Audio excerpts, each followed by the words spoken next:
اعوذ باللہ من الشیطان الرجیم بسم اللہ الرحمن الرحیم۔ عزیز طلبہ اکرام، السلام علیکم۔ ہمارا آج کا ٹاپک ہے سورہ البقرہ کا تعارف۔ جیسا کہ ابتدائی لیکچر میں ہم نے یہ بات واضح کی تھی کہ ہمارا یہ پیپر تدریس القرآن والحدیث کا ہوگا، اور جیسا کہ نام سے واضح ہے اس میں قرآن اور حدیث کا مطالعہ کیا جائے گا۔ قرآن کے پورشن میں سے سورہ بقرہ کے ابتدائی 20 رکوعات کو ترجمہ اور تفسیر کے ساتھ ہمیں دیکھنا ہوگا۔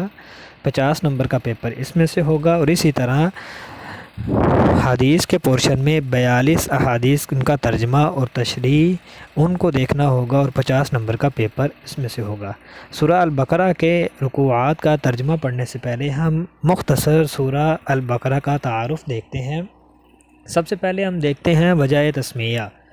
قرآنی صورتوں کے زیادہ تر نام ان کے مضامین، واقعات اور کسی نسبت سے تجویز کیے گئے ہیں، جیسا کہ بقرہ عربی میں گائے کو کہتے ہیں، اور اس سورہ میں بنی اسرائیل کے لوگوں کو اللہ تبارک و تعالیٰ نے ایک گائے ذبح کرنے کا حکم دیا۔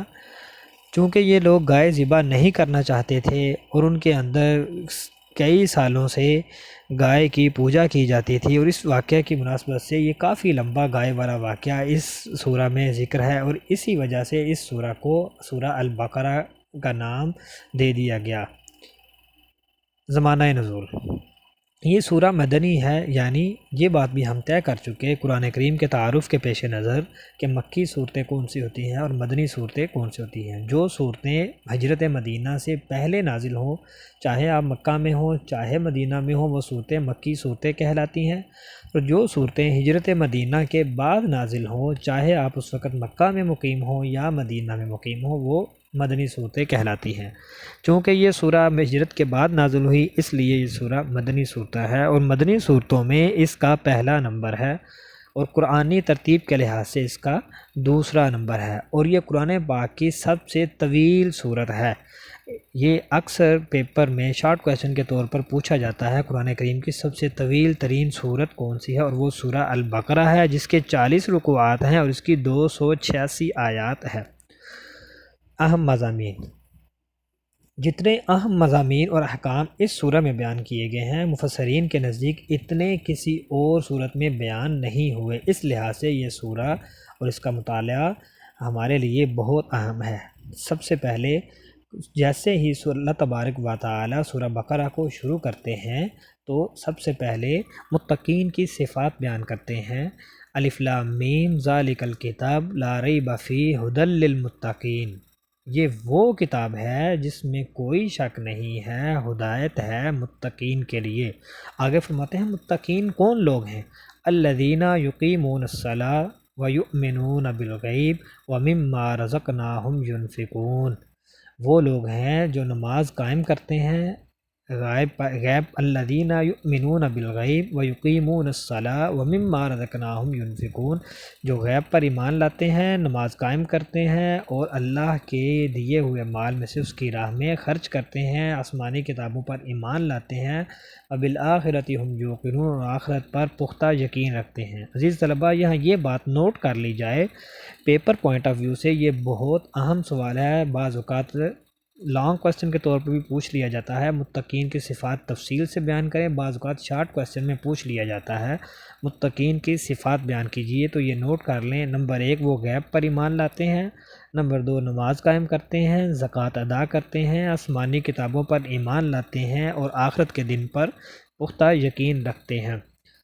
اس کے بعد تذکرہ کفار و منافقین، اللہ تعالیٰ نے منافقین اور ان کے طرز عمل، اور اس طرح کفار اور ان کے طرز عمل اور ان کی علامات اور ان کے افعال سے آگاہ کیا ہے، یعنی اہل ایمان کی صفات اللہ تعالیٰ نے بیان کرنے کے بعد کافروں اور منافقین کا تذکرہ کرتے ہوئے ان کی علامات اور ان کے کاموں سے آگاہ کیا۔ نمبر 3 مطالعہ کائنات کی دعوت، اللہ تبارک و تعالیٰ نے بار بار اس سورہ البقرہ میں بنی نوع انسان کو اس کائنات کا مطالعہ کرنے کی دعوت دی ہے کہ یہ کائنات دراصل کسی بات کی نشاندہی کرتی ہے کہ اس کو بنانے والا کون ہے جو اس کا نظام چلا رہا ہے، اور دوسری وجہ یہ ہے کہ انسان اس کائنات کو اپنا خادم سمجھے اور اسی سے فائدہ حاصل کرے۔ نمبر 4، اعجاز القرآن۔ اس سورہ میں اللہ تبارک و تعالیٰ نے قرآن کریم کے معجزات بیان کیے اور اپنے مخالفین کو چیلنج بھی کیا کہ اگر وہ اس کلام کو کلام الہی نہیں سمجھتے تو وہ سب مل کر اس قرآن جیسی کوئی ایک صورت یا کوئی ایک آیت ہی بنا لیں۔ اور یہ چیلنج آج تک رہتی دنیا تک قرآن کریم کے صفحات میں موجود ہے۔ قصہ آدم علیہ السلام و ابلیس۔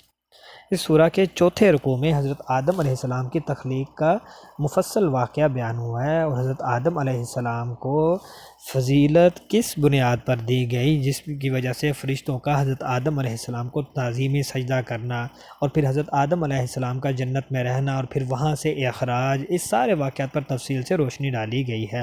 نیز ابلیس کی نافرمانی اور اس کی حضرت آدم سے دشمنی کا تذکرہ بھی بیان کیا گیا ہے۔ نمبر 6، بنی اسرائیل پر انعامات ربانی۔ عزیز طلبہ، یہ بات نوٹ فرما لیں، یہ بہت اہم پوائنٹ ہے۔ شارٹ کوسچن کے طور پر بھی اکثر پیپر میں پوچھا جاتا ہے کہ اللہ تعالیٰ کے بنی اسرائیل پر انعامات ربانی میں سے کوئی سے 2، 3 یا 4 ذکر کیجئے، اور بعض اوقات لانگ کوسچن کے طور پر بھی پوچھ لیا جاتا ہے کہ بنی اسرائیل پر انعامات ربانی پر مفصل نوٹ لکھے، اور بعض اوقات سورہ البقرہ کے جو 20 رکوعات ہیں جن کا ہم نے ترجمہ اور تفسیر مطلوب ہے، اس میں سے کوئی ایک آیت کا ایسا ٹکڑا دے دیا جاتا ہے جس کی سیاق و سباق کے اعتبار سے وضاحت مطلوب ہوتی ہے، اور اس میں یہ بنی اسرائیل کے انعامات ربانی موجود ہوتے ہیں۔ نیکسٹ ہمارا ٹاپک ہے، اگلا پوائنٹ ہے تحویل قبلہ۔ اس سورہ میں اللہ تعالیٰ نے اہل اسلام کے لیے قبلہ کو کعبہ مقرر فرما دیا۔ شروع میں مسلمان بیت المقدس کی طرف منہ کر کے نماز پڑھتے تھے۔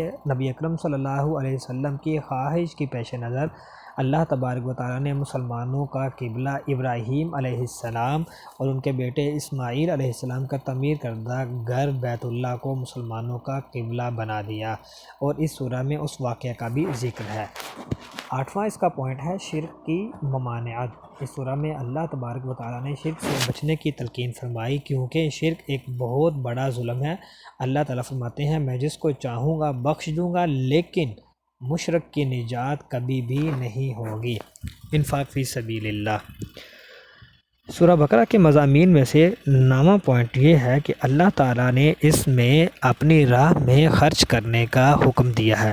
اس سورہ میں مصارف صدقات اور زکوٰۃ بھی بیان کیے ہیں اور وعدہ کیا ہے کہ تم جو کچھ بھی میری راہ میں میرے بندوں پر خرچ کرو گے وہ میرے ذمے قرض ہوگا، اور میں بروز قیامت اس کا اجر جتنا چاہوں گا بڑھا دوں گا۔ من ذا الذی یقرض اللہ قرضا حسنا فیضاعفہ لہ اضعافا کثیرہ۔ جہاد کا حکم۔ اس سورہ میں جہاد کا حکم نازل ہوا، چونکہ یہ مدنی صورت ہے۔ اس کی آیت نمبر 190 تا 94 میں اہل اسلام کو جہاد کرنے کی اجازت دی گئی اور فرمایا تم کافروں کے ساتھ لڑو جو تم سے لڑتے ہیں، اور اس وقت تک لڑتے رہو جب تک کہ فتنہ ختم نہ ہو جائے، اور اس کے ساتھ ساتھ شہادت کی فضیلت بھی بیان فرمائی۔ حج اور عمرہ کے حکام بھی اس سورہ میں بیان ہوئے۔ ابراہیم علیہ السلام اور ان کی اولاد کا ذکر بھی اسی سورہ میں بیان ہوا۔ یہود کے ساتھ نصارہ کو بھی خطاب کیا گیا، اور حضرت ابراہیم علیہ السلام اور ان کی اولاد دین ازل یعنی توحید و اسلام کے پیروکار تھے۔ نیکسٹ پوائنٹ ہے زندگی آزمائش ہے۔ اس سورہ میں اللہ تبارک و تعالیٰ نے ایک ابدی حقیقت کو واضح کیا کہ یہ انسانوں کے لیے یہ دنیا، یہ زندگی، یہ ایک آزمائش کی جا ہے، یعنی تم اس میں صبر اور عبادت سے کام لو اور ہر امتحان میں ثابت قدم رہو، اور جو لوگ راہ حق میں شہادت پا جائیں ان پر فنا اثر انداز نہیں ہوتی۔ رزق حلال کے بارے میں اس سورہ میں اللہ تعالیٰ نے بڑی تاکید سے حکم دیا۔ احکام الہی کے چھپانے کی ممانعت۔ اس سورہ میں بتایا گیا ہے کہ جو لوگ حیلہ سے مختلف بہانوں سے دولت کماتے ہیں وہ نہیں برتے اپنے پیٹوں میں سوائے آگ کے، یعنی جہنم کی آگ، اور ان کا کوئی اجر، کوئی نیکی نہیں ہے، اور ان کی عبادات بالکل محدود ہیں، وہ صرف دنیاوی فائدے کے لیے ہیں، آخرت میں ان کے لیے کوئی اجر، کوئی حصہ نہ ہوگا۔ قصاص کے احکام اور اس کے مسائل اس میں وہ تفصیل کے ساتھ بیان کیے گئے ہیں کہ مجرم کو سزا کب دی جائے، البتہ قصاص سے بھی ایک افضل چیز ہے، یعنی احسان۔ احسان سے مراد ہے کہ جرم کو، مجرم کو معاف کر دینا۔ رمضان کی جو ہے فرضیت وہ بھی اسی سورہ میں بیان کی گئی، اور دوسروں کا مال ناحق کھانے کی ممانعت بھی اس سورہ میں بیان کی گئی۔ جوئے اور شراب کی ممانعت اس سورہ میں بیان کی گئی۔ آئلی زندگی یعنی گھریلو زندگی گزارنے کے احکامات اس سورہ میں بیان کیے گئے۔ مشرک مردوں یا عورتوں سے نکاح کے بارے میں ممانعت بھی اسی سورہ میں بیان کی گئی۔ حیض، ایلا، طلاق، عدت، نکاح ثانی، اولاد کی رضاعت، ادائے مہر اور بیوہ عورتوں سے وصیت کے بارے میں احکام بھی اسی سورہ میں درج ہیں۔ عزیز طلبہ، ذرا آپ نوٹ فرمائیں کہ کتنے اہم روز مرہ کے ہمارے مسائل اس سورہ میں بیان کیے گئے ہیں۔ ربا، سود یعنی سود کو حرام قرار دینے کے احکام بھی اسی سورہ میں نازل ہوئے ہیں۔ قرض کے احکام و مسائل بھی اسی سورہ میں بیان کیے گئے۔ طالوت و جالوت کا قصہ اس سورہ میں بیان کیا گیا کہ بنو اسرائیل کی خواہش پر طالوت کو ان کا بادشاہ بنا دیا گیا، اور تابوت سکینت بنو اسرائیل میں واپس بھیجا گیا تاکہ ان کے دل مضبوط ہو جائے، اور اس کے بعد اسرائیلی لشکر کو جہاد کا حکم ہوا، لیکن انہوں نے دل سے طالوت کا ساتھ نہ دیا اور جالوت کا مقابلہ کرنے سے گھبرا گئے۔ یہ سارا واقعہ تفصیل کے ساتھ اس سورہ میں بیان کیا گیا ہے۔ اور اس کے بعد حضرت ابراہیم علیہ السلام اور حضرت ابراہیم اور حضرت عزیر کا قصہ بھی اسی سورہ میں بیان کیا گیا۔ پھر عزیز طلبہ، آپ کو پتہ ہوگا آیت الکرسی کی فضیلت سے تو آپ سب لوگ جانتے ہوں گے، آیت الکرسی بھی اسی سورہ میں بیان کی گئی ہے۔ اسی سورہ میں آیت الکرسی موجود ہے، اور اس کی فضیلت کے بارے میں نبی اکرم صلی اللہ علیہ وسلم کی ایک حدیث مبارکہ کا مفہوم ہے کہ جو کوئی ہر فرض نماز کے بعد کرسی پڑھتا ہے، اس کے اور جنت کے درمیان صرف موت حائل ہوتی ہے، یعنی جیسے ہی اس کو موت واقع ہوتی ہے وہ سیدھا جنت میں پہنچ جاتا ہے۔ اور بھی اس کی کئی فضیلت احادیث میں مذکور ہیں۔ سورہ البقرہ کی فضیلت، احادیث میں سورہ بقرہ کے بہت سے فضائل بیان کیے گئے ہیں، جن میں سے کچھ یہ ہیں کہ جس گھر میں نبی اکرم صلی اللہ علیہ وسلم نے فرمایا سورہ بقرہ کی تلاوت ہوتی ہے وہاں شیطان داخل نہیں ہوتا۔ مسلم شریف کی روایت میں ہے کہ بروز قیامت قرآن پاک اور اس کے اہل کو لایا جائے گا، یعنی اس کے پڑھنے والے کو لایا جائے گا، اور ان کے آگے آگے سورہ بقرہ اور سورہ آل عمران ہوگی۔ اہل قرآن سے مراد وہ لوگ ہیں جو اس پر عمل کرتے ہیں۔ اسی طرح نبی اکرم صلی اللہ علیہ وسلم نے فرمایا سورہ بقرہ قرآن پاک کی کوہان ہے، یعنی یہ سورہ قرآن پاک میں اس طرح نمایاں ہے جس طرح اونٹ کی پشت پر کوہان نمایاں ہوتی ہیں۔ عزیز طلبہ، قرآن کا ابتدائی تعارف، سورہ بقرہ کا ابتدائی تعارف، اس کے مضامین یہ ہم پڑھ چکے۔ انشاءاللہ کل سے یعنی آئندہ لیکچر سے ہم سورہ بقرہ کے ابتدائی 20 رکوعات کا باقاعدہ ترجمہ اور تفسیر شروع کریں گے۔ والسلام علیکم۔